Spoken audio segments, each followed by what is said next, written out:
Es aicinātu lūdzu nelietot trupas vārdus, Brēmeņkungs. Jūs pārteicāties? Vai? Jā, es pārteicos. Sociālais uzņēmums. Pofīgi, jā, viss. Mērķis, izmantošanas mērķis ir saistīts ar projektu. Nepieļaut agresīvus uzbrukošus jautājumus. Kā jūs varat šādi, tik zemā kvalitātē ziņot par lēmumu projektu? Kāds deputātam Rudolfam Brēmanim? Tikai precizēt, kas tur notiks, kad tas telpas viņiem piešķirs, ko viņi tur darīs? Kā jau jums tika skaidrots iepriekš, tātad tas ir Labklājības ministrijas un SIFA projekts, kurš paredz speciālu, izglītības programmu bērniem, kuriem ir grūtības ar uzvedību. Bet viņi ir kaut ko licencēti, certificēti to darīt tādu veidu ar bērniem darbību? Ja viņi ir uzvarējuši šajā SIFA projektā, tad viņiem šādas gan kompetences, gan atbilstība ir. Un tur nav paredzēts telpa īra tādā projektā, tad viņiem kāpēc pavēlti? Parasti jau paredz tur. Jūs varat precizēt savu jautājumu, ko jūs ar to domājat? Tad viņiem sanāk šīs telpas, es pareizi saprotu, pavēlti tiek dots? Pašvaldība piešķirt pavēlti, izlietotājiem, piešķiriem izlietotājiem, ir jāsadz visi komunāli izdevumi, jāsadz visi izdevumi, kas saistīti ar īpašumu uzturēšanu, un viņam ir iespēja saņemt atlaidi no nekustamā īpašuma nodokļa, gan par zemi, gan par ēku. Un cik būtu tas cipars, ja nebūtu pavēlti, cik būtu komerciālām vajadzībām izīrēt? Es nevaru atbildēt, vērtējums nav veikts. Ok, labi. Tad, vai es pareizi saprotu, faktiski situācija ir kāda, SIA bez iepriekšējas pieredzes startē konkursā, kura tad apņemas veikt izglītības projektu telpas, kuru viņiem nav uz konkursa rīkošanas datumu, un uzvaras datumu. Un viņi Viņi nosacījumos un noteikumus raksta, ka mēs paļaujamies uz to, ka deputāti 8. jūlijā nobalsos pozitīvi, vismaz vairākums deputātu par to, ka mums bezmaksas piešķirs telpas, un tā ir mūsu garantija, mūsu apņemība realizēt šo projektu. Tā var uztvert, vai ne? Es nezinu, kā var uztvert, es nevarēšu šo jautājumu atbildēt. To jāuzdod, tad būtu lēmumu jautājums izglītības departamentam. Brēmeņkungs var uzdot jautājumus.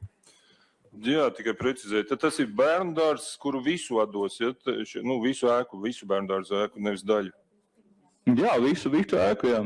Bet viņš 21. gadā remontēts arī bija tikko, var teikt, burtiski nesen, jā? Bet šie jautājumi, Brēmeņkungs, tie ir atkal to, ko jūs arī šeit uzdodat, tie bija attiecīgi, tas bija izglītības bloks, kas izvērtēja, mums bija liels diskusijas gan komitejās, gan tur iepriekš un pēc tam domas sēdēs, kur tas tika tā arī šobrīd fiksēts, ka mēs ar šādiem īpašumiem tālāk meklējam vislabāko pielietojumu. Ja mums nāk šāds projekts, es domāju, ka Rīgai būtu diezgan smagi šodien arī pieņemt lēmumu pateikt nē šai organizācijai. Tā kā izsverot šo visu, es teiktu, ka šis ir labāks risinājums. Bet tas, tieši tā, tas sanāk, tie bērndārs, ko aizvēra ciet un vēl vērst, tad viņus šādā veidā var sabiedriskās organizācijas var tagad, tā kā jau noskatīt un kandidēt, vai ne? Jā, tas bezatlīdzības līguma tāda ir, varbūt jūs arī, šajā sasaukumā mums laikam dažas reizes ir šādi bijuši lēmumi, agrāk iepriekš jau diezgan daudz bija dažādas organizācijas, kas pieteicās, un mums ir īpašumi, kas paliek tukši, kas paliek nevienam īsti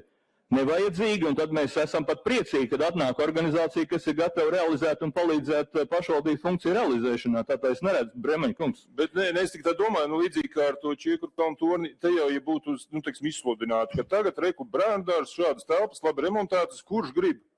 Kura sabiedriskā organizācija grib? Un tur pat izsoli varētu rīkot. Viens teikt, 100 eiro mēnesī varam dot. Es domāju, tur kāds pat 1000 eiro par šādu ēku dos, ka viņiem iedod, jo viens jau vienkārši nezina. Ja mēs pateiktu, kurš grib to Čiekurkalnu torni toreiz, tur arī pieteiktos, būtu rindā stāvētāji, kas grib ar idejām un tā tālāk. Te jau tas pats sanāk. Vienkārši neviens nezina, ka ir šāds saraksts, neviens tāpēc nepiesakās, un tas vienīgais, kas zina, tas piesakās un dabū. Brēmeņkungs, es neteikšu tā, ka nezinu. Es zinu, ka pietiekami daudz izrādīja interesi dažādas organizācijas tajā brīdī, kad šī debata bija domē un komitejās, kā es teicu iepriekš par to, kad mēs optimizējam veselu rindu. Atceraties, jūs paši šeit sarīkojāt diezgan lielu šo te domas sēdes daļu veltījāt šai problemātikai, tā kā tā nav, ka nezinu. Nē, domēji zina, bet sabiedrība nezina. Tie, kam tas, ko tas orientē, sabiedriskās organizācijas, viņi jau tad nezina, ka mums ir tagad atbrīvojušies bērnu dārzi, ja, nu tāda laba ziņa, ja, valstī.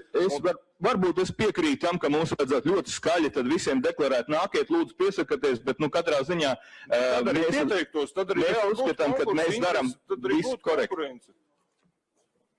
Labi, pagaidām. Pagaidiet, tad jums vienkārši šobrīd jūs esat gatavi atdot pa labi, pa kreisi īpašumus, nekādā veidā pat paši neinteresējoties, kāpēc un kad, uz kāda pamata tas ir noticis.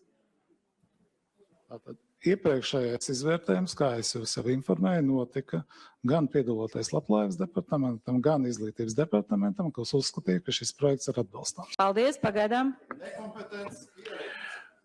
Rudolfs Brēmans pieteicies jautājumiem. Arī vēl joprojām tikai, lai precizētu, nevarētu būt tā, ka tas remonts, kas tur tika veikts, jūs pirmajā gadā ir saistīts ar Pēteru Kopu jautājumu, nu, ko mēs skatīsim šodien vēlāk, ja pa to šmuci, kas tur tagad ar tiem visiem remontiem ir. Tas ir iekļaujās, jo, ja tā, tad viņš jau tā kā nozieguma tā kā objekts pats skanāk. Es atvainojos, es nezinu, par ko jūs runājat. Nu, labi. Artūrs Klēbaks, nākamais pieteicies jautājumiem. Paldies, jā. Tā arī īsti neatbildē neviens, kur tad varētu iepazīties ar šo te projektu. Es tagad meklēju, viņu neatrodu nekur. Nekādā veidā, ja nāca prezentēt cilvēku, tad kaut kur jau vajadzētu būt informācija, kas tas tāds ir. Jums kas notika varat šajā vērsties telpā? SIFā, lai saņemtu informāciju par šo projektu. Tikko tika minēts, ka nāca cilvēku uz domu, runāja, tad kad runāja, kurā komitejā, kas notika? Īpašuma komitejā pagājušajā otrdienā. Un tur bija prezentācijas, tā saprota, tur ir pievienot dokumentu, var iepazīties. Sociālā uzņēmuma pārstāvis sniedza mutisku informāciju par projektu. Un ar to bija pietiekoši. Vienkārši, es tā saprotu. Labi, otrs jautājums, kur var iepazīties ar šo sarakstu, ko jūs minējāt? Jūs ar šo sarakstu varat iepazīties īpašuma departamenta mājaslapā. Kādā sadaļā varbūt jūs varat? Izdevuma brīvo telpu saraksts. Es vēlos aicināt mēru un vicemērs nepieļaut agresīvu bļaustīšanos, agresīvus uzbrukošus jautājumus, manipulatīvus, vienu un to pašu jautājot nesaskaitāmas reizes un kavējot mūsu darba laiku. Paldies! Piesaiste telpā. Es nevaru jums uz šo jautājumu atbildēt. Kā lūdzu? Es jūs nedzirdēju. Es nevaru atbildēt uz šo jautājumu, es nezinu. Bet kā jūs varat šādu, tik zemā kvalitātē ziņot par lēmumu projektu? Kā var būt tā, ka ierēdnis nezina pusi no jautājumiem, kas ir saistīti ar šo projektu? Jautājums ir saistīts ar nekustamā īpašuma nodošanu sociālajiem uzņēmumam. Sociālais uzņēmums ir reģistrēts Labklājības ministrijas sarakstā, tātad viņš atbilst likumā noteiktiem kritērijiem. Atvainojiet, bet mērķis, izmantošanas mērķis ir saistīts ar projektu. Jūs varēsiet izmantot savu laiku debatēs.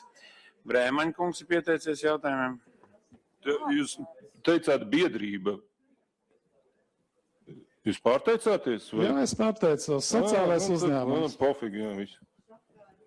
Es aicinātu lūdzu nelietot rupjas vārdus, Brēmaņa kungs, domas sēdes laikā. Jautājumu vairāk nav, atveram debates.